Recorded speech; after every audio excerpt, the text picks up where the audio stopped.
katotohanan, katotohanan. Okay, maraming salamat po sa ating mga katotohanan. Salamat. Para sa katotohanan. Watawan sa Pilipinas, isipulit sa kalayaan, Sa pagkawala sa katotohanan sa ano ko, dapat sa ating watawat ng ating kalitan at pagbanawat ko. pagkakahan ay sa pera. Sergio, Babantayan ang katotohanan. ng bayan, So, ang kuwanan po sa panawagan, huwag sa mga pagpagpagpag pa ang aming kumakasyon na mga agbagan ng Congress. Kaya ang bank record at tax record hindi Sara Duterte. Po, ginagawang pag-donate ng technical. Kaya, ngayong umaga, mapupunta tayo na sinasakita sa ang mga mamayan, ang mga mamayan, ng bayan, para po lang sa unang pamantay ng bayan, kaya pag-aming May manalangin, sa ating Ama na nanap mga santo, Akin lang sa ngayon para pagkakailang pagbuhaya na pagdadagaw sa laban ng bayan na kaisa ang mo pagkaon ng sila ang ating mga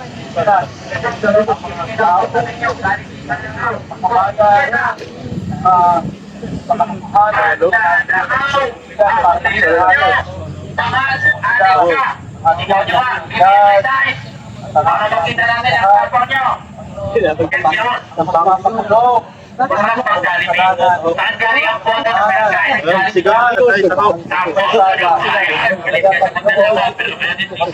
May pahit ng kami ng lakas, panindigan, at ikawa ay kami ay umatas sa katotohanan. Mga Panginoon, mo kami ng mayapa,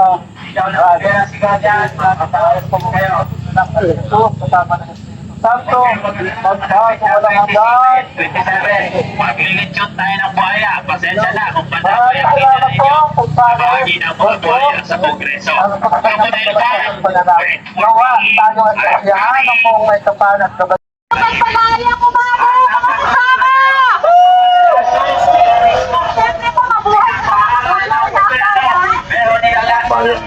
Maraming salamat din po sa mga kasama natin sa Tindig Pilipinas! Mula sa ML Party List, Marcelo Party List, at every woman! Meron po ba? Siyempre, ASAP! Lahat na nandito, sino po ang sabikta sa katotohanan? Lahat ninyo, diba? Sino po yung sabiklang malaman? Ano bang nasa loob ng bank record para Duterte? Dito po ang ating panawagan sa Senado ngayong araw. Pagbobotohan na po nila kung bubuksan ba ang bank record ni Sara Duterte. Kaya ang sigaw natin, bank accounts ni Sara! Buksan! Ayun na! Sana! Kasi gusto na po nating malaman saan pa napunta yung bilyones na nasa bank account niya, hindi naman niya dineclare sa salin niya.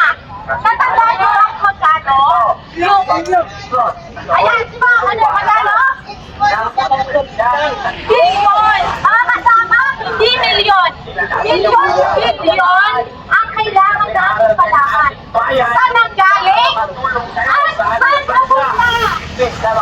Kaya, ngayong araw, babantayan natin ang Senado. Sila ba ibuboto para sa katotohanan? Dapat bumoto sila para sa katotohanan, hindi sa pagkulag-ulagan. Tama ba?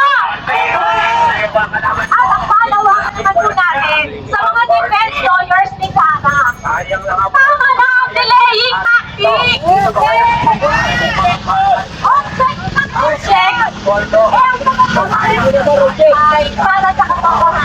tama na ang obstruction of justice. Kung walang kinatatakutan, walang tinatago, eh bakit ayaw payakang buksan ang bank account, di ba? Kaya po, sa araw na ito, ang panawagan natin,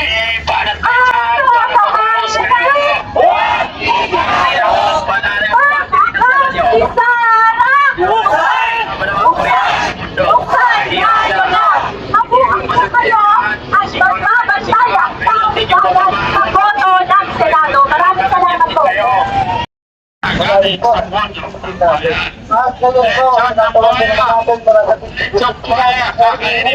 sa susunod po natin sa kasalong team. Maraming po. Mga kasawag sa kanya! Kakain pa ng buhaya.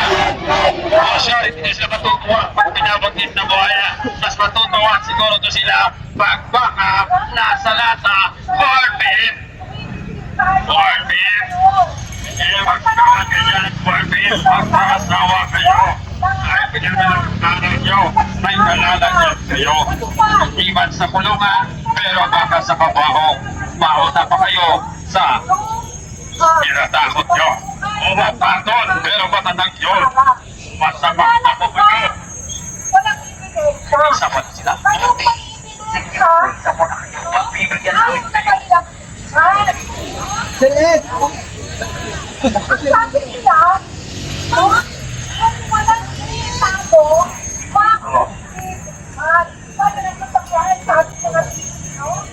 alam nyo po, kailangan katotohanan, bakit ang pag-ibo sa ipagbuka? Kung harap sa kanyang posisyon, ito lang po sa kanya, ito ay hindi na kailangan panagon. Kailangan pumuntan at pakita natin kung pwede bilang muli ng Senado. Katulad noong panahon ni Erap Estrada, pwede bilang ng Senado ang pagbukas ng katotohanan. Dahil ito ay paglabag, no? Paglabag sa karapatan ng mga taong bayan. Paglabag sa kanilang karapatan. Kayo dapat susunod. Kasi mahirap kayo sa bayan. Taong ang mga politiko. Kami, nag-iisa, pero hinihilan. Patuloy pa rin ang palaban. Kaya, maraming salamat at nandito tayo ngayon. Maraming salamat at